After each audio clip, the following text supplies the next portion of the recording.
Un saludo muy especial, queridos amigos de Monticello. Muy buenas noches, qué alegría estar con ustedes nuevamente en este espacio del Café Filosófico, un viernes más que tenemos la oportunidad de encontrarnos y de conversar. Junto a la maestra Tita Llano. Tita, buenas noches, bienvenida. Hola Jorge Iván, gracias por invitarme. Buenas noches, hace una noche de frío aquí en Medellín. Gracias a los contertulios que están con nosotros, con una agradable bebida. Nosotros tenemos un chai. Hoy tenemos una bebida deliciosa, no la habíamos tenido antes, un chai. Cuéntanos, Tita, ¿cuál es la historia del chai? Yo sé que los hindúes cuando empezaron porque el té no llegó inicialmente de la India a Inglaterra, cuando empezó a llegar de la India, ellos eran muy pobres y dejaban un restito de té negro y le mezclaban cositas, especias para ellos tomar algo de lo que exportaban, y así nació el té chai, me acuerdo entonces de Platón, la necesidad es la madre de la invención, y mira ese té chai que tanto nos gusta, cómo es el resultado de la necesidad de degustar algo en ese momento de pobreza en la India. Tremendo. Y se puede preparar en leche y en agua. En agua, muy rico, y para una noche de estas tan fría, está excelente. Para una noche de estas, delicioso. ¿Ustedes qué se están tomando? Recuerden que este café se ve con una buena bebida, se acompaña con un vino, con un café, con un chocolate, lo hemos dicho, en este caso, con un chai, nos pueden también acompañar. Digamos, para ver qué contertulios son nuevos. Este café se comparte tomando lo que les dé la gana. Lo que les dé la gana, lo que ustedes... Muy en la línea entendemos de los estoicos. Creen que hacemos lo que nos da la gana porque nos gusta lo que hacemos. Creen que hacemos lo que nos gusta porque nos gusta lo que hacemos. Entonces, tomemos lo que queremos. Así es, escríbanos ustedes con qué están tomando este café filosófico. Y ahí nos pueden dejar sus comentarios. Saludamos muy especialmente a las personas que nos escriben desde otros países. Tú que tienes también la cuenta, nos escriben desde Argentina, nos escriben desde Chile, desde Estados Unidos, México, Venezuela, Ecuador, Perú, España, Costa Rica, Canadá. Sí. Gracias a todas las personas que se unen a nosotros desde Colombia, en Medellín. Bienvenidos pues a este espacio del Café Filosófico. Hoy vamos a tener un tema también muy interesante. Seguimos con la línea que veníamos tratando ya 2 cafés anteriores. Estamos hablando de la libertad. Hace 8 días hablamos de la libertad y la autonomía. Hoy el tema que vamos a tratar es la autonomía y la elección. Este gran tema tan valioso, tan importante, ya vamos entonces a adentrarnos a hablar en este tema y vamos a responder una pregunta. Pero quiero que nos cuentes qué música nos acompaña, Tita. Vangelis, una recopilación, un álbum de los mejores temas de Vangelis, que es este griego todavía vivo. Evangelio se llama, es un nombre muy común en Grecia, como Constantino, todo se llama Constantinos. Eleuterio, libertad, es un nombre muy común, Eleuterio, en Grecia actual, y Evangelio, entonces apodo Vangelis. Es el padre, se le considera el padre de la música electrónica, el papá de Yanni, el otro músico que iba a venir a Colombia. El 19 de marzo habría estado acá en Colombia si no hubiera sido por la pandemia. De rock progresivo, de la música clásica contemporánea, o sea, es difícil clasificarlo. Fue el que le hizo la música a la NASA cuando voló el cohete, el satélite a Marte hace unos años. Hay un asteroide que le han puesto el nombre de Vangelis en la institución internacional de astronomía, le puso el nombre de Vangelis a un asteroide. O sea, es un personaje. Vangelis es un personaje, lo conocemos por sus bandas sonoras en 1492, Conquista del Paraíso, en Alejandro Magno, muchas películas, ha ganado varios premios Oscar con esas películas. Él se deja grabar muy poco, de hecho solamente existen 2 videos de él, es cristiano ortodoxo. ¿Qué más podemos decir de Vangelis? Y lo escogí, eso es lo más importante, porque lo había escogido, porque él no está haciendo en grandes películas, y grandes películas de grandes personajes. Entonces, es la banda sonora de Colón en 1492, de El Greco, en la película El Greco, de Alejandro Magno, en Carros de Fuego, de este atleta tan bello, la diferencia entre el atleta que se ejercitaba para los Olímpicos de historia real con su cuerpo y el otro que se ejercitaba con su espíritu, que era pastor anglicano.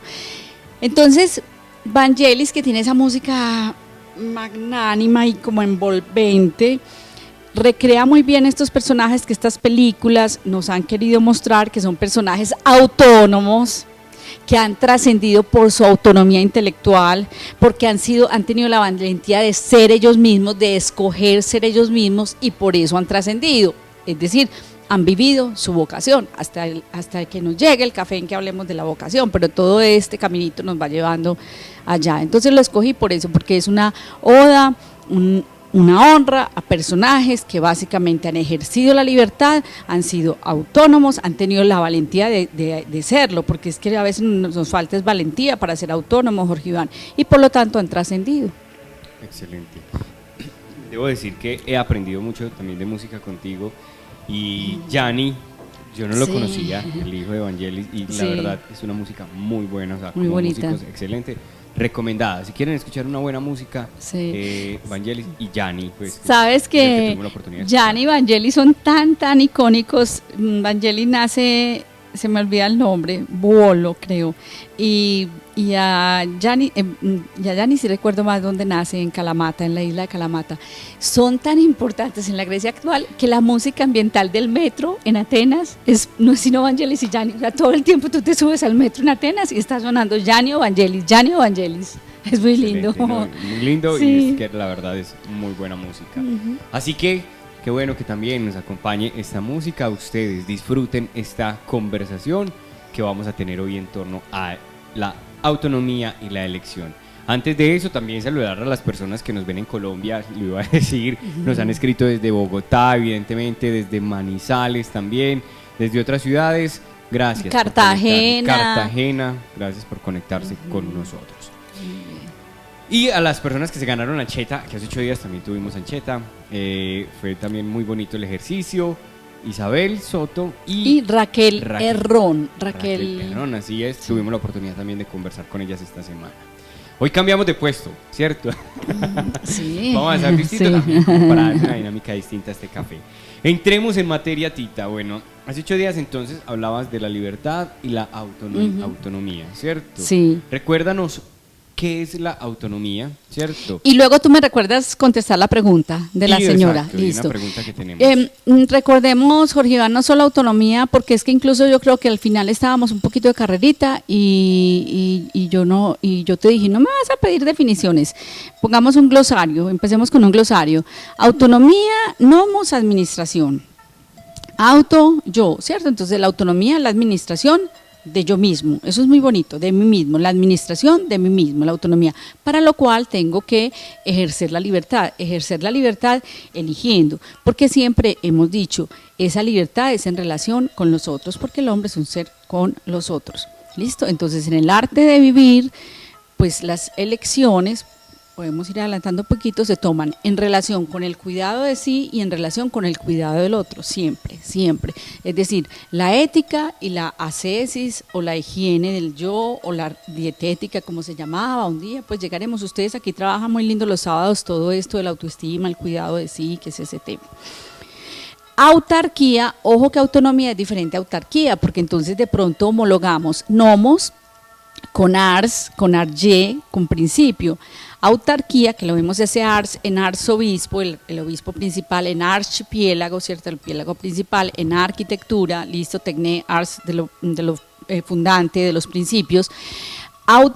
Autarquía es el gobierno de uno solo. Ahí auto no es yo, sino como mono. De hecho, las dos formas de autarquía son la monarquía y la dictadura.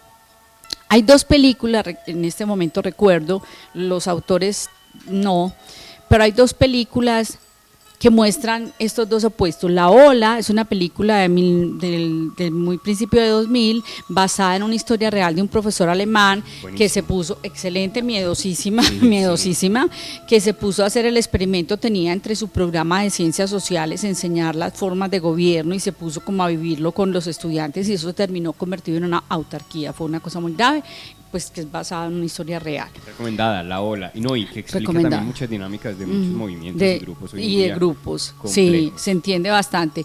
Y una que es más reciente, que tendrá 3 años, que se llama Escritores de la Libertad, tampoco recuerdo en este momento el autor.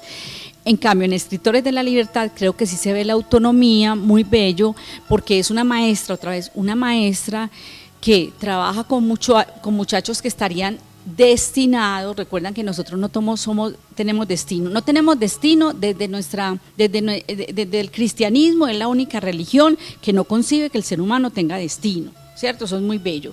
Aquí no hablamos de karma, no hablamos de estar determinados, no hablamos de cumplir una determinada misión, de pagar un pecado de nuestros antecesores, etcétera, etcétera, ¿cierto? Entonces, ella trabaja con muchachos que están entregados a la violencia, entregados al odio, para librar, como destinados a librar, a hacer venganza de algún maltrato a sus padres, a su grupo racial, a su grupo cultural, a su procedencia de país. En los Estados Unidos también es historia real, en la época de los años 90 en California. Se llama Escritores de la Libertad, y ella, como apunta de escritura, logra volverlos autónomos, es decir, administradores de ellos mismos. Nosotros ya no estamos determinados, nosotros no estamos destinados a ser los cumplidores de la venganza de nuestros padres, de nuestra etnia, etcétera. Entonces, la autonomía, creo que son dos películas que muestran dos cosas opuestas. Sigamos con el glosario, porque nos aclara mucho. La abulia con B grande. La abulia es la falta de voluntad, que es así la tratan los psicólogos, pero se hablaba de abulia, pues la palabra es griega, se hablaba de abulia, falta de voluntad, muy diferente a la acrasia. La abulia es una pereza, yo no tengo voluntad, y si no tengo voluntad no elijo, pero la acrasia es grave, porque yo, sabiendo lo que tengo que elegir, acrasia, que se sigue escribiendo con K, pues kratos, o acrasia con pues kratos de gobierno, es que yo, aún sabiendo lo que es correcto, elijo lo malo, como el San Pablo que recordábamos la semana pasada, ¿cierto? Eso es acrasia. Entonces, abulia, acrasia, autonomía, autarquía, que no se nos confundan esos términos. Y respondamos la pregunta de la persona que me sugiere, sí, para poder empezar. Sí, fue importante. Yo dije, y lo vuelvo a decir, los filósofos tenemos que responsabilizarnos de lo que decimos. Además, lo digo pues con conocimiento de mucho de ese campo, saben que trabajo en el campo de la educación. Entonces, he dicho que la escuela como genérico y la familia nos ha robado la libertad. Me parece muy lindo que una persona que nos escribe mucho, Catalina Escobar, me escribió muy largo para hablarme de los hijos y cómo los venía educando a partir de un librito que yo escribí en 2014. Ese librito ya lo tiene, y dice, y hablo mucho ahí de la libertad. Un día hay que traerlo, pero realmente no hay existencia en este momento. Bueno, hay que hablar con la editorial. Entonces, escribía todo lo que ha hecho por la libertad en los niños. Entonces se sintió pues como muy a gusto de que se hablara de ella, porque ella se ha esforzado mucho en eso. Tengo muchas amigas maestras que conocen esa oposición y esa crítica que yo hago a la educación y a la familia, y pues son mis amigas, nadie se ha revelado frente a eso. Obviamente no son las amigas que no, son maestras realmente ejemplares. Toda generalización es injusta, Jorge Iván, yo siempre digo eso, es una frase mía, la acuño, toda generalización es injusta, pero también desde el lenguaje, que es mi otra profesión, pues si no fuera por generales no podríamos hablar del asunto de los universales de Boecio, ¿no? También aquí hemos hablado de el Estado, pero ¿de cuál Estado estamos hablando? De Costa Rica, Nicaragua, de Colombia, que hemos hablado del ser humano. ¿Cuál ser humano? El ser humano no existe como un general, existes tú, Jorge Iván, existo yo, o sea, son asuntos generales, ¿sí? Pero yo quiero repetirlo porque no me arrepiento. Esa institución llamada escuela, esa institución llamada familia, que son jerárquicas, que son tan autárquicas, ¿sí? Es el poder del padre, la madre, es el poder solamente del maestro, etcétera. Esa institución que es muy nueva, es que así no éramos educados antes, éramos educados en las casas o con un tutor que iba a la casa, el que hoy se está volviendo de moda, qué bueno, con su nombre en inglés y todo, homeschooling. Entonces, esa institución llamada escuela, yo te quiero dar ejemplos, porque di de familia y no di de escuela. Yo creo que sí nos roba mucho de libertad, porque no nos da la posibilidad de elegir. Yo, en una conferencia sobre Edith Stein reciente, declaraba el gusto de Stein por María Montessori cuando hablaba de la defensa de la libertad, y realmente como sistema educativo, el único sistema educativo que en el cual el niño pasa todo el tiempo en el salón de clase ejerciendo su libertad y eligiendo, que es el tema de hoy, es en el sistema de María Montessori, no en un colegio que se llame María Montessori, no, en el sistema llamado María Montessori, en que el niño llega y permanece 5 o 6 horas eligiendo de todas las cosas que tiene que hacer, porque las tiene, entonces es elección con norma, las tiene que hacer, y le tienen una planillita en que un palito significa ya se le enseñó a usar ese material, el otro palito que va cerrando el triangulito es ya lo está haciendo por su cuenta, y el otro palito es ya lo hace bien, se lo vamos a retirar porque ya ese material no es provocativo cognitivamente para el niño, o sea, cumplido, objetivo cumplido.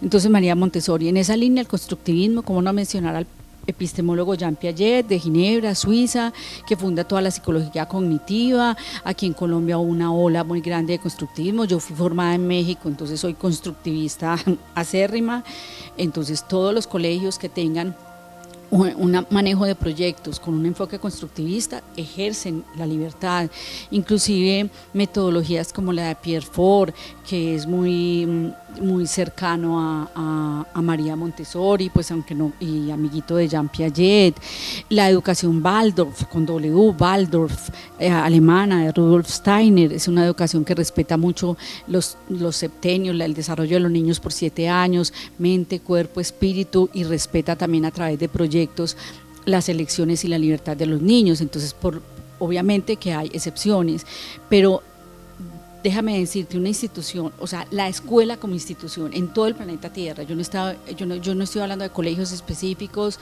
yo no estoy hablando de países específicos, y sobre todo no estoy hablando de colegios específicos ni de maestros específicos, ¿sí? Entonces, porque en todos hay las excepciones, pero dime, ¿qué hacen 20 o 30 niños sentados en fila en una estructura miliciana? Porque eso es de militares, eso tiene un sentido, eso es de militares, eso es de fila, porque rompan filas, pues vamos a salir en fila. ¿Qué hacen unos niños 20 o 30 en filas toda una mañana, 5, 6, 7, 8 horas, escuchando a un maestro que además antes estaba en una especie de presbiterio, en un murito más alto, que es el que detenta la verdad? Es una de las razones para no ser autónomos, que siempre nos pusieron a depender. La verdad la tiene el maestro, el sacerdote, el papá, la verdad está afuera. Ahí no hay autonomía, porque no hay ni siquiera la construcción, como en el constructivismo, de los propios conocimientos y de los propios aprendizajes. Ahí, tú cuando invitas a tu casa a alguien, mira cómo estamos sentados nosotros, cuando invitas a tu casa a alguien a que nos sentemos en filas, o sea, la fila es la manifestación proxémica, eso lo estudia la lingüística, del poder, entonces ahí no hay autonomía, porque ni siquiera hay posibilidad de que conversen y construyan el conocimiento. Hay autonomía cuando yo entrego un examen, como te decía a ti, 20 operaciones matemáticas, yo te lo devuelvo y te digo, hay 5 malas. Ay, ¿cómo así, Tita? ¿Y cuáles son? No, descúbrelas. Ahí te estoy obligando a la autonomía. Piensa por ti mismo, revísate tú mismo, porque hay 5 malas, Jorge Iván, y tú tienes que volver a aprender. Pero la escuela sencillamente, 20 más, yo te devuelvo tu examen con 5 taches, con 5X, y ya tienes esa nota, no te estoy obligando. Recordemos que el tema de libertad va amarrado al tema de responsabilidad, ¿sí? Al tema de elección. Entonces no hay la responsabilidad de que yo me haga cargo de mi aprendizaje, sencillamente me dijiste bien o mal. En los colegios, ¿qué tanto? En la estructura llamada escuela, que tanto los niños se corrigen entre ellos mismos? O sea, venga, usted corrige el examen a él, no, porque se hacen trampa. Entonces, con razón, Laurence Cornell, la filósofa francesa que yo mencioné hace un tiempo, ha estudiado tanto el asunto del lazo en las instituciones educativas, con razón escribe con la tristeza que escribe, diciendo que pues que no hay confianza en los 3 sistemas en que debería haber la confianza, que es la escuela, el hospital y el sistema judicial. Y yo decía en aquel café, o sea, ver para creer o creer para ver, depende de cómo nos vamos a relacionar, entonces se da una cosa o se da otra. Si quieres un último ejemplo, nos podríamos quedar haciendo aquí ejemplos. ¿Por qué tienen que estar todos los muchachitos a la misma hora en clase de matemáticas? ¿Por qué la maestra, si no, el colegio no es Montessori, por qué no puede decir, mira, esto es lo que vamos a ver de matemática hoy, como en la escuela unitaria, que es una creación de Colombia? Eso es una cosa muy bella, la escuela unitaria de Colombia, ¿sí? Entonces, vamos a ver esto de matemáticas, esto de ciencias sociales, esto de ciencias naturales. Tú elige a qué hora lo ves. A las 12 del día nos encontramos y me muestras lo que has visto. ¿Por qué tenemos que dejar la misma tarea para los 30? O sea, ¿por qué no decimos, hay estas 2 tareas, elige uno de esos? ¿Por qué tiene que ser el mismo libro los 30? Mira, hay 2 libros y cumplimos el mismo propósito. ¿Cuál quieres leer? O sabes que tú invéntate la tarea. Cada uno va a traer una tarea en que refuerce este aprendizaje que tuvimos hoy y se la va a inventar. Mira que hay desarrollo de la autonomía, elección, creatividad. ¿Necesitas más ejemplos, Iván? No.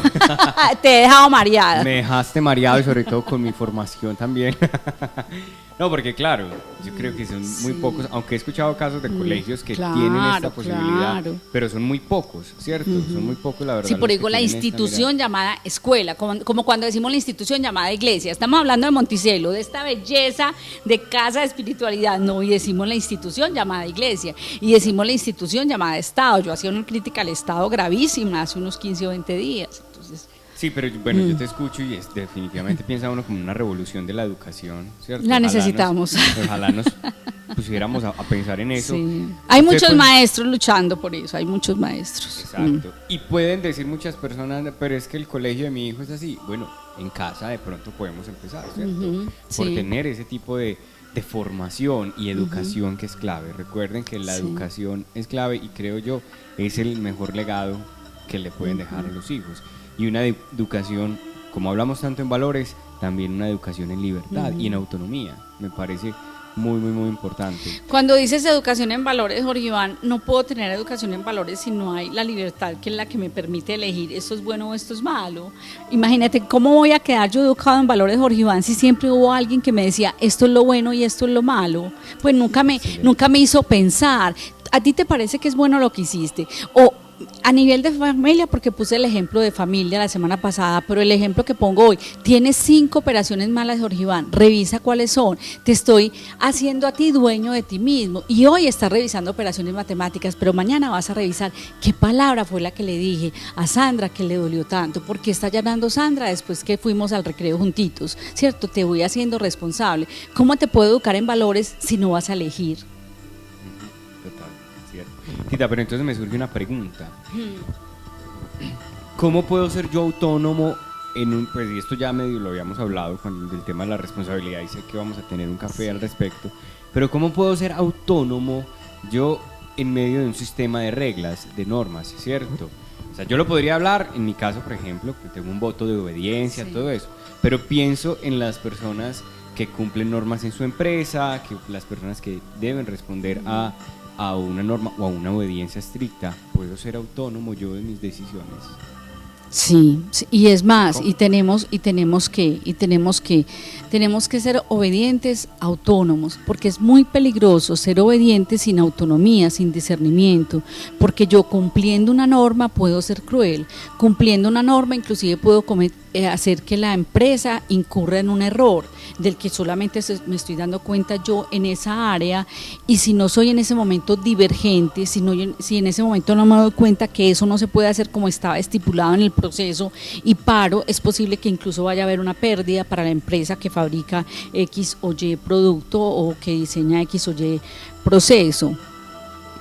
Mira, la semana pasada dijimos que no hay libertad sin normas, no hablaríamos de libertad sino es porque hubiera normas y porque hubiera inclusive principios y tristemente como modos vivendi que se van imponiendo. Esta es la manera de vivir, esta es la manera de pensar, esta es la manera de casarse, esta es la manera de amar, que en eso los medios de comunicación pues este discurso es viejísimo, pues desde Marcuse, Horkheimer, toda la escuela de Teodoro Adorno, pues la escuela de Frankfurt lo venía criticando todo lo de las más media, como se decía en esa época. Entonces, no hay libertad sin norma. ¿Cómo puedo ser yo autónomo frente a la norma? Entonces, de la manera kantiana, pues que es como el padre de la autonomía cuando dice, ten el valor de servirte de tu propio entendimiento. Entonces, hay 2 caminos. Es decir, yo obedezco la norma, pero no por miedo al castigo, ni porque voy a obtener el placer o el premio. Esto lo había dicho y me gusta mucho repetirlo. Yo voy a ser autónomo porque estoy convencido del provecho de esa norma, camino 1. Entonces es por convicción, no es por miedo. Entonces la mamá puede estar tranquila conmigo porque sabe que aunque ella no esté, yo voy a actuar bien, porque yo entiendo el valor de esa norma. Y eso sucede, estoy en el camino en la respuesta 1A, ¿cierto? 1A.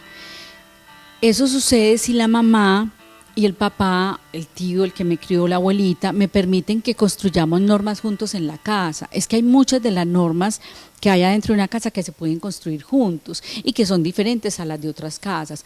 Por ejemplo, que los sábados nos podemos levantar tarde, ¿sí? O que los sábados sí comemos vegetales, sí comemos pancito y comemos proteína animal, pero la comemos de otra forma, nos comemos una comida rápida, etcétera. O sea, esas son normas. O que nunca nos vamos a acostar bravos, listo. En un salón de clase de 20, 30 niños se pueden dar el lujo de tener normas no contrarias a la del colegio general, pero pueden construir normas. Cuando el niño aprende a construir normas, además las interioriza muy fácil, porque él fue protagonista. Pero Jorge Iván, hay normas que por mi edad yo no entiendo, o que definitivamente yo no voy a estar de acuerdo porque no me convienen. Ahorita cuando hablemos de elección vamos a ver de dónde salen nuestras elecciones. No me conviene, o sea, me aprieta, me amarra, me sacude, me hace hacer algo contrario, o sea, va contra un capricho mío. Pues le tocó, o sea, le tocó ver el bien entonces asumo la norma por convicción, o lo otro, soy tan autónomo y como me han ejercitado en pensar el bien y el mal, me han ejercitado en elegir, como decía Epicteto, ejercítate en lo pequeño, que así era que formaban la virtud en la antigua Grecia, ejercítate en lo pequeño para que luego puedas ser virtuoso en lo grande. Ese era el desarrollo de la virtud. Entonces, si al niño le han permitido discernir lo bueno, lo malo, lo conveniente, lo inconveniente, porque también lo advertí en un café, que no confundamos bueno con conveniente y malo con inconveniente, pues el niño entonces autónomamente, en el momento que no haya una norma, él va a ser capaz de crearla. El trabajador en ese momento va a ser capaz de crearla. Llega el jefe y dice, uy, ¿qué pasó aquí con las galletas? Pues, ¿qué pasó con esta producción?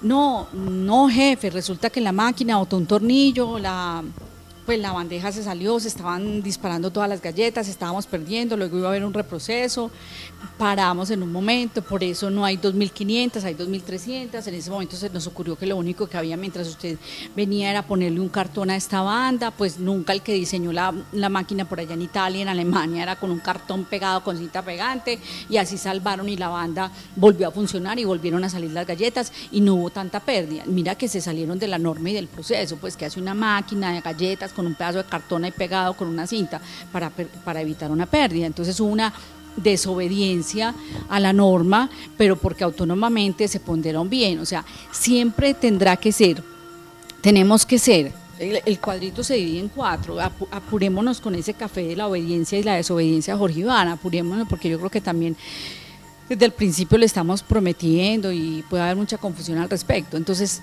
hagamos un cuadrito así, una crucecita, y nos queda dividido en 4. Hay obediencia, que es un error, y hay obediencia que es positiva, una obediencia que es heterónoma, simplemente obedezco por el evitar el dolor y obtener el premio. Por eso cité ese poema anónimo la semana pasada.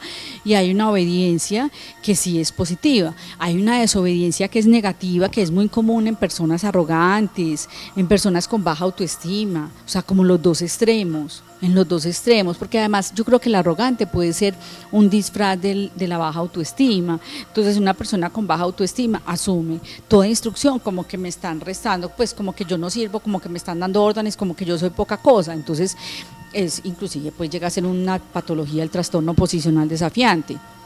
Entonces hay una desobediencia que es perjudicial, ¿sí? Porque no está buscando el bien. Pero hay una desobediencia que es la que diseña Thoreau, el estadounidense, que dice: no pago los impuestos porque estaban usando mis impuestos para pelearse con México, para robarle plata a México y para tratar mal a los indígenas nativos de aquí de Estados Unidos, y no los pago, lo metieron a la cárcel, sus amigos tuvieron que ir a pagar la fianza. Y en Thoreau, de la desobediencia civil, se inspiraron Mahatma Gandhi y Martin Luther King. ¿Sí? Entonces eso, y está en el otro cuadrito, la desobediencia civil, la desobediencia que es cuando yo no voy a producir un bien. Entonces mira que en todo, mira la importancia del tema de hoy de saber elegir, porque en todo obedezco, desobedezco. A ver, si con obedecer produzco un bien para el otro, porque el otro cuenta, o para mí, sin hacerle daño al otro, obedezca. Al contrario, si desobedeciendo usted evita un mal y antes produce un bien o impide que ese mal sea tan horrible, por favor desobedezca y avise por qué tuvo que desobedecer. Es más, y contribuya y proponga que la norma hay que cambiarla, porque esa norma caducó y está produciendo esto, esto y esto. Yo fui el primero que la tuve que desobedecer, pero démonos cuenta que es que la norma está mal diseñada en esto, esto, esto, y hay que cambiarla, ¿sí? Entonces esa es la clave, mira que la semana pasada decíamos el otro es en el sentido del bien. Entonces la clave siempre va a ser el bien. Yo produzco el bien con esto, o impido el mal con esto, o impido que el mal sea tan grande. Entonces obedezca o desobedezca, cualquiera de las dos que se den. No sé si te respondí sin desarrollar el tema, pues que tiene que ser un tema completito de café. Entonces, ¿cómo puede ser uno autónomo, pues ser obediente y cumplir una norma autónomamente? Por discernimiento, o sea, por discernimiento cumplo la norma. A mí me dicen, usted no es autónoma porque usted es muy obediente, pero soy obediente con tanta convicción. Es que tantas normas que yo ejecuto me parece tan útiles que por eso me encanta mi profesión, dirá alguien, es de muchas normas y yo soy muy hábil para eso y las admiro y las aprecio porque eso no nos saca el cajoncito y nos da una calidad y yo gozo con esa calidad que obtenemos. Una persona que trabaja en investigación, mira que es la diferencia entre los que trabajan en exploración y explotación, se llama así en las empresas, en los procesos de creatividad e innovación y los procesos que están sosteniendo la empresa. Ese término de explotación a mí me parece un poquito maluco porque más bien entendemos en el campo laboral como que me están explotando laboralmente, pero así se llama. Entonces los que están en el proceso de exploración son los que trabajan en innovación e investigación. Para seguir respondiendo tu pregunta, entonces esas personas seguramente son los que tienen el ojo para ver que la norma está coja, que la norma no se acomoda algo, que la norma le está impidiendo a esa empresa crecer, que la norma le está impidiendo ser creativos e innovar. Entonces son los que tienen esa personalidad valiente de ir a exponer otras cosas, de ser disruptivos y a los otros que son muy, muy normativos los asusta y tienen personalidades diferentes y a veces inclusive eso daña el clima laboral. Los que están en explotación, o sea, en la operación, son los que están manteniendo la empresa en lo que hay que mantener, en la parte de la rutina, para mantener la empresa. Pero finalmente una empresa se mantiene, tú que tienes una familia con empresa, una empresa se mantiene por los dos procesos, por la obediencia, si se empaca al vacío, tanto sodio se le echa, tanto, esta es la fórmula, o sea, eso es el proceso de explotación, obediencia, pero si tu papá, que es el dueño de la empresa, un día no se pregunta, ¿y por qué así? ¿Y por qué no de otra manera? ¿Y por qué no le echamos esto? Entonces, haciendo eso, dándose el permiso de desobedecer autónomamente, porque tiene que cumplir ciertos principios de higiene, ciertos principios de ingredientes, no va a crear un producto nuevo. Cada vez que tu papá ha creado un producto nuevo en la empresa es porque ha dicho, ¿y por qué no? ¿Y por qué no? O sea, se ha desobedecido él mismo. Entonces mira que la desobediencia autónomamente es la que ha dado lugar a la técnica, a la ciencia, al avance de la humanidad. O sea, vivimos en los dos procesos. Tristemente, no sabemos vivir así. Los papás... estoy como una lora mojada, ¿no? Se ve que ese tema, mejor dicho, te apasiona. Me causa escozor. Sí, sino que mira, no quería hacer esa pregunta porque me parece muy tonta. Bueno, muy tonta no, es muy común, sino que... Recuerda que tú representas a muchas personas, a muchos contertulios y no hay preguntas tontas, no. A ver, una de las cosas, pienso yo, por ejemplo, que luchan mucho las personas, hijos, estudiantes, es en el vestuario, ¿cierto? Sí. Entonces, yo me quiero vestir así. ¿Cuál es el problema de vestirme así? ¿Cierto? ¿Cuál es el problema de dejarme el cabello largo? ¿Cuál es el problema de... Dame que sí. ¿Cuál es el problema del tatuaje? ¿Sí me entendés? Sí. O sea, porque es que yo te escucho y evidentemente estamos hablando de una autonomía muy profunda e incluso muy trascendental, ¿no? Sí. Frente a la norma y la mirada que yo tengo que tener al obedecer o desobedecer. Pero en cosas tan sencillas. No, hazme esos ejemplos. Genial el de la ropa porque es de los adolescentes. Exacto. Yo creo que nosotros los adultos ya no lo tenemos. Uno juega roles, no es que sea que uno sea falso. Un día tenemos que hablar de la identidad. Como yo siendo la misma Tita, tú un día dijiste que me había visto con unos blue jeans rotos, pero ¿cómo voy a venir aquí con unos blue jeans rotos? Hoy no te dije que estás bellísima. Eso me estaba acordando ahorita. Entonces, estás súper elegante también, muy linda. Entonces uno dice, no, a este lugar voy de esta manera. Y yo pienso, yo siempre he dicho esto, yo no sé, sí, pues puede que la gente lo comparta o no, pero a mí me parece que cuando a mí me invitan a un lugar, yo voy a honrar a esa persona y ese lugar que me invitan, y yo me he visto es para esa persona, pues para que esa persona vea que su casa es muy importante para mí, que su existencia es muy importante para mí, que la comida que me va a dar es muy importante para mí, y por eso me pongo la mejor gala, es la manera de decirle qué importante es esto. Cuando yo voy de cualquier manera, como me he visto siempre todos los días, o sea, qué tan lindo que le digan a uno, como viniste así calada, es que la situación lo merecía, te iba a ver, voy a comer en tu casa, me puse mi mejor gala, eso es darle al otro, eso es una cosa muy bella. Con los jóvenes que están además buscando su identidad, su estilito de vestirse, yo puse también el ejemplo de la semana pasada, libertad con norma. Mira, está haciendo frío, aquí tu closet, yo te lo ayudo a organizar, aquí está la ropita de frío, aquí está la ropita de calor, y ese es un niño de 3 años, de 3 años le puedes decir eso, está haciendo frío, vas a buscar ropita acá de frío, esta, esa no porque hace frío, entonces mira que hay libertad con un límite. Me quiero ir con estas chanclitas con los dedos salidos y con estas tiritas. No, mi amor, vamos a una fiesta. Busca aquí están tus vestidos bonitos, de honrar a los otros, de mostrarme muy bonito para los otros. Es que yo me veo bonita así, sí, pero los otros se dan cuenta que que tú tienes otros mejores vestidos guardados que son los elegantes, entonces vete con el vestido elegante porque hoy vamos para una situación elegante, ¿sí? Ese tipo de situaciones. Yo creo que nos falta pensar más en el otro, que es que hay mucho individualismo, yo he visto como a mí me da la gana, pero también que le estoy mostrando al otro cuando me he visto así. Respecto a lo del tatuaje, yo pienso, a mí la fórmula me parece genial. Tú te puedes hacer un tatuaje en este momento, eso te causa dolor, eso no sé qué, pero vamos a buscar el mejor lugar, vas a pagar tú, yo no te voy a pagar el dinero del tatuaje, lo pagas tú, saca la alcancía, etcétera, etcétera. ¿Tú como qué piensas hacer cuando seas grande? ¿Tú vas a hacer esto, ¿Crees que con un tatuaje te reciben? No, yo creo que no, entonces no te lo hagas porque yo no sé la borrada, no sé si la tecnología va a estar desarrollada en ese momento como para que tú te puedas borrar el tatuaje. O no, ¿tú crees que toda la vida vas a querer tener ese tatuaje? Que es lo que vamos a hablar ahora en la lección. Desear, que yo hoy desear siempre, es como cuando hacen el voto en los matrimonios, que te ame toda la vida. En realidad lo que la persona está diciendo es yo hoy desear mañana y pasado mañana y toda la vida amarte. Pues realmente lo que pasa es que eso no lo pueden decir porque eso suena muy cruel.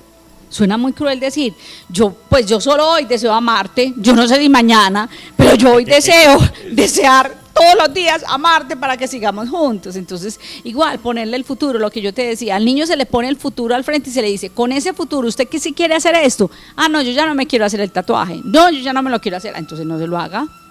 Y si se lo hace, asuma las consecuencias. Sí, ¿cierto? Que es la responsabilidad, claro, sí. Muy bien, entonces, con eso que nos has hablado tan interesante de la autonomía, esa administración de mí mismo, me encantó eso, el debo elegir la libertad, ¿cierto?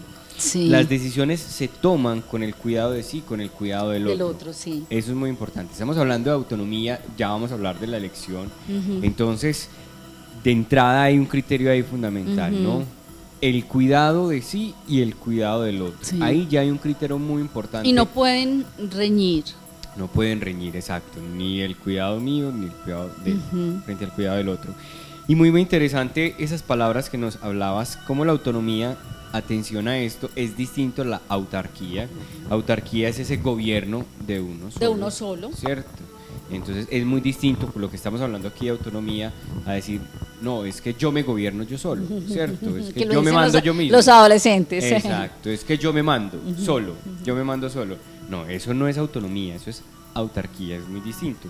Lo mismo la abulia, que es esa falta de voluntad, esa falta de, pues es como esa pereza. Y la acracia, no había escuchado esa palabra, y me parece muy fuerte, porque aún sabiendo que es malo, lo hago, ¿cierto? Entonces eso sí que es delicado. Yo sé que esto no está bien, pero deliberadamente elijo lo malo en lugar de lo correcto. ¿Cierto? Eso no es autonomía, atención, ¿sí? Entonces es muy importante. Viendo esto, Tita, y con eso que tú decías del ejercitarnos incluso a la hora de las elecciones, ejercítate en lo pequeño, ¿cierto? Para ser virtuoso en lo grande, hablemos de la elección. Sí, pero ¿te acuerdas? Si me debes un tiempito. ¿Cómo te hago el reclamo? Un reclamo, volver a clamar, un reclamo amoroso. Porque yo estaba diciendo las situaciones por las cuales no somos autónomos. Me deja yo enlisto un poquito eso para poder hablar por qué no elegimos bien. Listo. Porque realmente para yo elegir bien, Jorge Iván, tengo que ser autónomo, si no, no tengo el valor. Cuando yo desarrollo la autonomía, yo me vuelvo valiente y además yo ya discierno entre el bien y el mal y puedo elegir, si no, ¿cómo puedo elegir? Entonces, digamos, ¿por qué no nos hemos vuelto autónomos? ¿Por qué no nos han hecho autónomos? ¿Sí? En las diferentes instituciones a las que pertenecemos. Entonces, habíamos dicho las dos que menciona Kant, en que es la ilustración, que son la cobardía y la pereza. Había mencionado la de Piaget no propiamente la de Piaget, sino la de Constance Camus, basado en Piaget e Inelder, la de los tipos de sanción. Te puse el ejemplo de las sanciones por reciprocidad, que tiene que ver que porque tú quiebras el pocillo te quedas sin helado, ¿cierto? Cosas así, que tiene que ver un 4,2 o un 4,5 con tu malas escritura, lo que tiene que ver es que puedas corregir bien esas palabras, etcétera. Ese ejemplo ya lo había puesto. Sigamos hablé de la duda, del temor a dudar como una falta, algo que nos impide ser autónomos, porque dudar se va a ver como algo irrespetuoso, se va a ver como que el sistema vigente tambalea. Entonces también, cuarto, hay una necesidad de mantener el sistema, pues entonces no dudemos. Cuarto, quinto, sexto, ya no sé contar. El pensar que la verdad la detenta el tiempo, la autoridad y la mayoría, eso es muy grave. Yo esa frasecita la repito en todas partes. La verdad, cuando he tenido oportunidad de dar clase de epistemología, ojo que la verdad no tiene nada que ver ni con la verdad, ni con la mayoría, ni con la autoridad, ni con el tiempo. Pensemos, el sistema heliocéntrico, o sea, el Sol es el centro del universo, no la Tierra. Antes el sistema era geocéntrico. ¿Hasta cuántos siglos se mantuvo una mentira? La mantuvo la autoridad, que era la Iglesia, la mantuvo la mayoría, porque Giordano Bruno fue ejecutado, Nicolás Copérnico se burlaron de él, Galileo tuvo que salir corriendo y esconder el libro, y por eso pues hoy sabemos del sistema heliocéntrico, porque escondió el libro, ¿sí? Entonces, la mayoría estaba equivocada, la autoridad estaba equivocada y el tiempo estaba equivocado. Después de Ptolomeo todos llevaban diciendo pues que la Tierra era el centro del universo. Entonces, no podemos pensar que la verdad está con eso.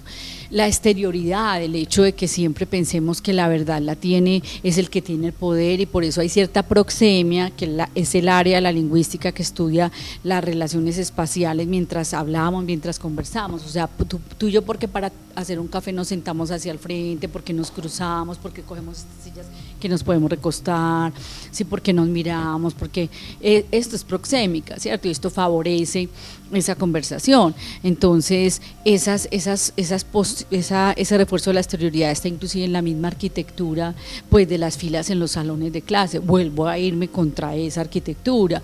Es que en el salón no caben los 30 sentados así en cuadrado, pues viéndose las caras. Entonces el salón está hecho más pequeño, pues haga salones más grandes. A los arquitectos los hacen así, entonces los arquitectos no saben de pedagogía, mándolos a hacer más grandes. Entonces cobre más o gane menos, señor dueño de ese colegio, pero sencillamente usted tiene unos salones que no son para educar. Así tan sencillo, ¿cierto? La moral, pues el que nos hablen siempre del castigo, del infierno, la moral aprendida, las prácticas de aprobación y desaprobación, que siempre en el colegio, e inclusive esa práctica se traslada a las instituciones laborales. O sea, me hacen una evaluación de desempeño, pero me la hace un jefe, ¿por qué no me la hacen los pares también? ¿Dónde está mi autoevaluación? O sea, siempre el temor a alguien que está más arriba pues en la posición. Entonces la práctica de aprobación o desaprobación, la pérdida de la práctica de la conversación, esta misma conversaciones con sentido ayudan a desarrollar la autonomía, porque las personas aprenden el diálogo. Si yo solamente me comunico con un televisor, yo al televisor no le tengo que contestar, ni decir no me parece, pero ¿cómo lo va a matar? Pero señor, ¿pero qué es eso? No, eso sucede solamente cuando estamos conversando, no frente a un televisor.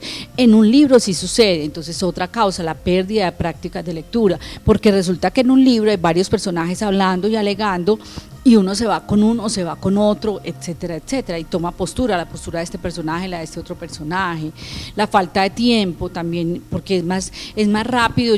Mientras espero pues que los alumnos piensen en en cuál es el error, yo mejor de una vez le digo cuál es el error, mientras le digo al muchachito, piensa que has hecho mal los de la abuelita, yo mejor le pego y ya, pues me pongo a hacer lo que me toca hacer del trabajo, o a organizar la casa. O sea, desarrollar la autonomía exige tiempo, la pérdida de la capacidad de asombro. Si yo no me asombro, si yo no veo con otros ojos este mundo de siempre, si yo no me quito estas lagañas, estas cataratas que tengo en los ojos, no voy a ver la realidad de siempre de otra manera, no voy a poder dudar, no voy a cuestionar, ¿sí? No voy a distinguir el mal que está disfrazado de bien, etcétera, etcétera. La capacidad de asombro se requiere para la capacidad de cuestionamiento, y una persona autónoma cuestiona todos esos que mencioné al principio, todos los grandes científicos, los grandes inventores, descubridores que han sido personas autónomas, que han tenido el valor de seguirse a ellas mismas. Es hermoso esto que te voy a contar, que es apócrifo, pues. O sea, no, yo he sido una estudiosa de Colón y no he leído esto en ninguno de los libros de Colón que tengo, que son varios. Nada más lo he visto en la película 1492, la de Evangelis, cuando le pregunta el asistente de la reina Isabel, que era muy antipático, ¿por qué nosotros vamos a creer que usted, pues que no tiene barcos, que usted, pues, que la pobreza que tiene, nos va a decir que la ruta a las Indias, pues a las especies es por aquí? ¿Por qué le tenemos que creer a usted? Pues usted es un pobre. Y llega y dice, pues Jesús era hijo de un carpintero. Así les contestó pues en la película. Me parece muy lindo, como quien dice, sí, o sea, cuántas veces la verdad la ha tenido uno solo. Entonces otro inconveniente es el temor a la soledad. La persona que es autónoma termina pues también en un ejercicio de su profesión como en soledad, pensando solo. El científico, el inventor, el descubridor está solo, de pronto hasta está rechazado. Mira, esto que estamos haciendo, este micrófono inalámbrico, ¿a quién le debemos todo eso? El celular que no está sonando en este momento, a Marconi. Todo eso se le debe a Marconi, las ondas. Marconi fue burlado, 40 personas se burlaron de él. Usted está loco. Nada de lo que estamos haciendo en comunicación en este momento existiría sin Marconi. Entonces han sido personas que han tenido que soportar la soledad. En este momento me acuerdo de un libro que estoy por recomendar hace mucho, que es El hombre mediocre, de José Ingenieros, que es un libro que se consigue fácil en la biblioteca virtual, en internet, no sé, porque es relativamente reciente, y esos libres derechos son de más de 100 años, pero está José Ingenieros es un argentino, filósofo, sociólogo, y en ese libro él habla, como igual que Isaías, de las águilas, y las águilas vuelan solas. O sea, el alma, la persona autónoma, él distingue entre José Ingenieros entre tres almas: el alma de la especie, que es simplemente se reproduce, nace, muere, etcétera, ¿cierto? Es la especie animal, la especie humana. El alma social, que es un eco, dice él, es un eco de la sociedad. Entonces yo me he visto así como todo, pues el que tiene que seguir la moda no es autónomo, Jorge Iván, y muchas peleas de nuestros adolescentes son por seguir una moda, entonces no son autónomos. Y el alma individual es el águila, y el águila siempre vuela sola.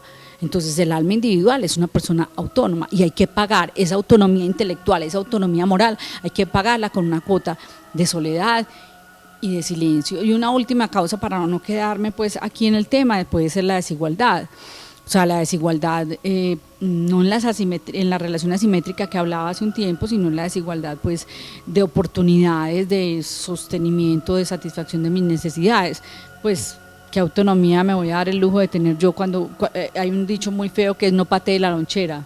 Entonces yo no peleé con la cuchara. Entonces, por el temor a quedarme sin el sustento y la satisfacción de mis necesidades, a veces yo puedo ser una persona que piensa autónomamente, pero como dice José Ingenieros en su mismo libro El hombre mediocre, pues tengo la lengua amordazada. Dice, la pobreza amordaza la lengua y enrola la existencia, o sea, me mete en un rol, dice así muy, muy triste José Ingenieros. Ok, Tita, bueno, súper interesante, 2 frases de todo eso que dices. Aquí lo anoté, muy juicioso. Ay, ese cuaderno tuyo es una belleza. Una persona autónoma cuestiona, me encantó eso, ¿cierto? Sí. Incluso como una autoevaluación, ¿qué tanto cuestiono? Es una señal de autonomía, sobre todo desde esa autonomía que hemos visto, ¿no? No es cuestionar por cuestionar, no, realmente es cuestionar con fundamento. El que sigue una moda no es autónomo. No. Yo creo que eso nos cae a muchos. Pues, eso es alma de la especie, es alma social, es el alma social. Exacto. Sí. Entonces, bueno, vi los libros y me acordé porque es una de las cosas que más nos agradecen también muchos contertulios, recomendar los libros, ¿cierto? Entonces, para que no se nos acabe el tiempo, que ya se nos está acabando, sin recomendar los libros de hoy, Incluso una persona muy, muy juiciosa esta semana me dice, he estado leyendo casi todos los libros. ¡Qué belleza! Pues al menos lo que tengo muy en cuenta. ¡Qué Incluso quedó muy, muy belleza! impactada con Lu. Pues que está, Sí, quería, qué belleza. le llamó mucho la atención Lu y estaba intentando conseguirlo. Entonces Qué me gusta pues que bien. ustedes como contertulios se interesen Sí. por esto. Bueno, a Cuéntanos Eric, cuáles son los libros de Fromm, hoy. ahí se dan cuenta de mi edad o de la edad de mi biblioteca, por Dios.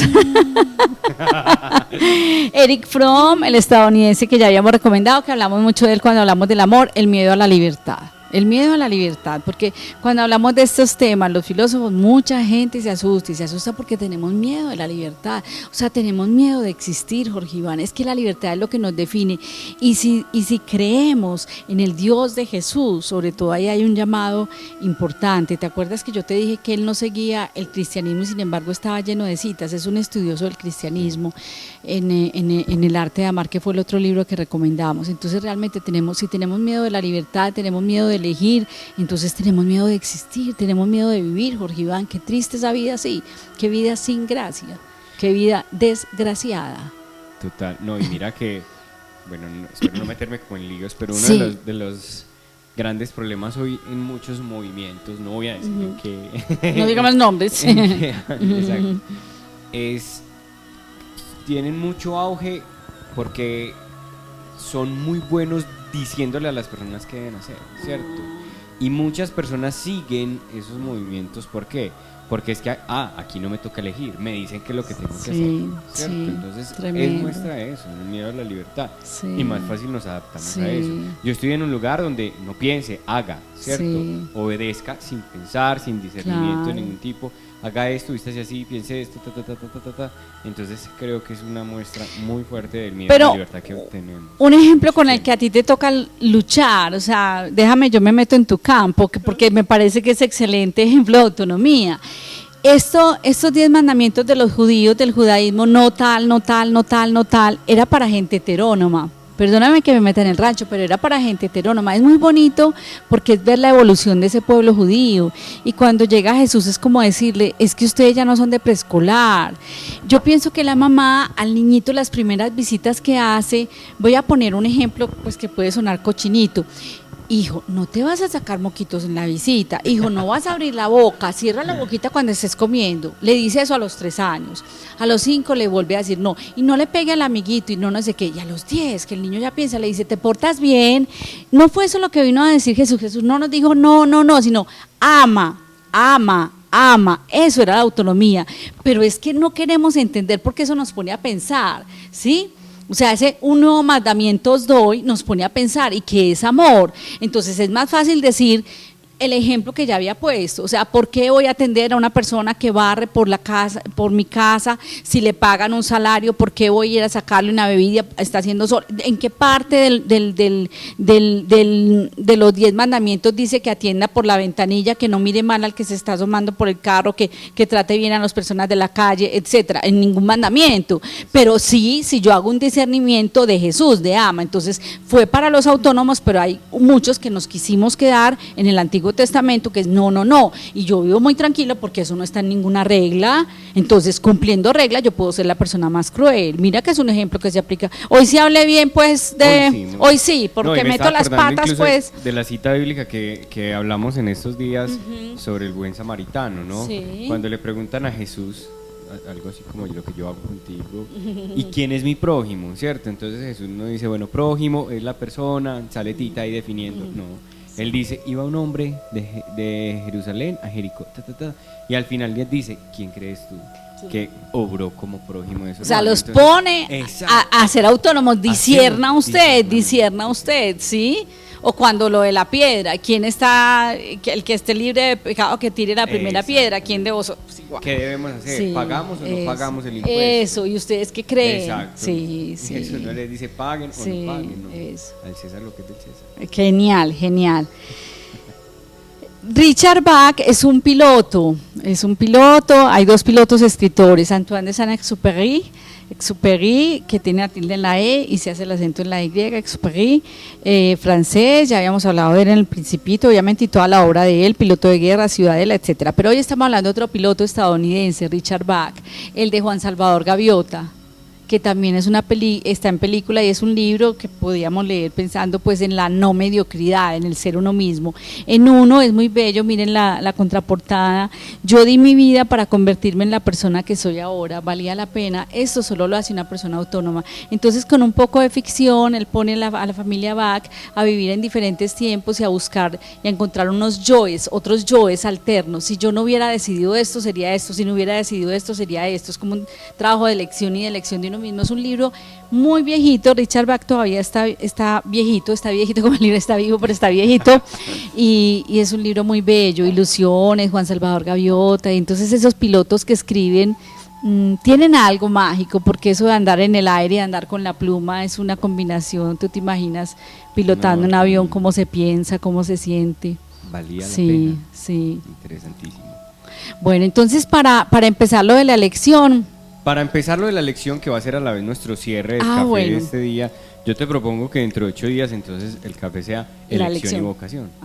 Bueno, listo. Si alcanzamos a si hablar alcanzamos de la elección, no. Este esquema se parece mucho a Sherezada, no importa, se parece a Sherezada, que siempre dejamos los cuentos empezados.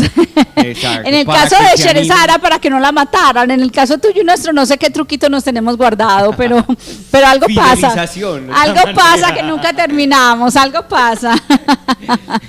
Sí, mira. Pico de la Mirándola, voy a leer este texto de Pico de la Mirándola y hacemos tan, y como Vangelis está sonando así hermoso pues en este momento, entonces queda como de película, ¿sí? Pico de la Mirándola es un filósofo y teólogo.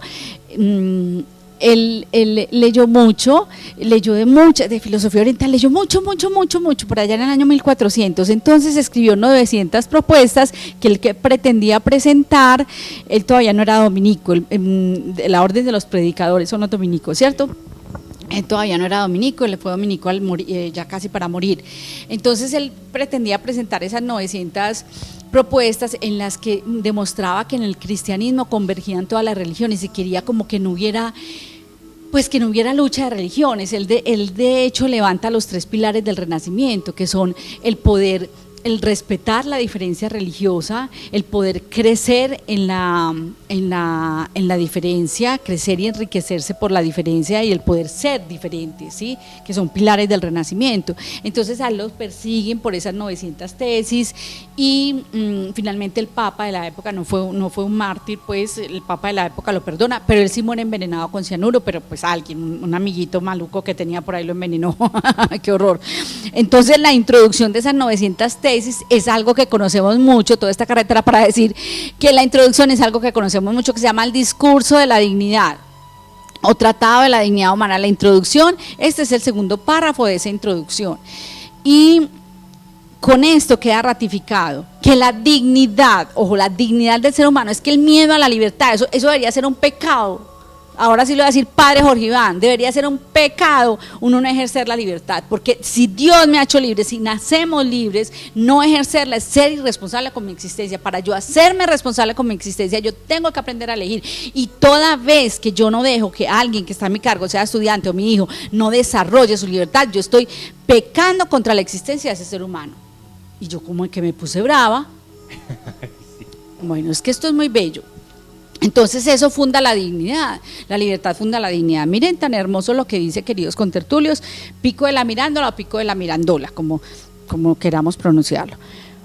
Oh Adán, no te he dado ni un lugar determinado. Adán es el ser humano, el hombre, ¿cierto? Adán no es el nombre de eso. Otro día Jorge Iván les explica eso, que Adán no es el nombre de un señor, sino como especie humana. Oh Adán, no te he dado ni un lugar determinado, ni un aspecto propio, ni una prerrogativa peculiar, con el fin de que poseas el lugar, el aspecto y la prerrogativa que conscientemente elijas, y que de acuerdo con tu intención obtengas y conserves. ¿Te acuerdas que tú mismo me dijiste la semana pasada que yo te dije cuál es el lugar del ser humano? Y tú me dijiste ninguno, y yo dije ninguno porque no tiene nada. El ser humano puede vivir donde quiera, no tengo ninguna prerrogativa, donde quiera puede vivir, como quiera puede vivir, ¿sí? La naturaleza definida de los otros seres está constreñida por las precisas leyes por mí prescritas. Tú, en cambio, no constreñido por estrechez alguna, te la determinarás según el arbitrio a cuyo poder te he consignado. Te he puesto en el centro del mundo para que más cómodamente observes cuanto en él existe. No te he hecho ni celeste ni terreno, ni mortal ni inmortal, con el fin de que tú, como árbitro y soberano artífice de ti mismo, te informases, es decir, te des forma, te informases y plasmases en la obra que prefirieses. Podrás degenerar en los seres inferiores que son las bestias, podrás regenerarte según tu ánimo en las realidades superiores que son divinas. Y esto apenas para la música de Evangelis que estamos escuchando. Oh suma libertad de Dios Padre, oh suma y admirable suerte del hombre al cual le ha sido concedido el obtener lo que desea, ser lo que quiera. Y ese es el trabajo de la elección. Por eso hay que aprender a elegir. No, bellísimo. Qué gran cierre, qué gran cierre. Gracias, Tita. Gracias, padre. Gracias, contertulios. Sigan ahí. Yo tengo una pregunta, te la voy a hacer ya después de que terminemos el programa. Que sigamos nuestro cafecito. Mientras continuamos acá, yo los invito a que ustedes sigan conversando frente a este tema, que nos escriban también sus preguntas, sus comentarios. Gracias por acompañarnos un viernes más en el Entonces Café seguimos con la elección el próximo viernes. Elección, el próximo viernes, así que no se lo pueden perder. Nos encontramos viernes 7:30 de la noche por las redes sociales de Monticello. Gracias por acompañarnos. Gracias, contertulios. Feliz noche. Una feliz noche para todos. Nos vemos dentro de 8 días.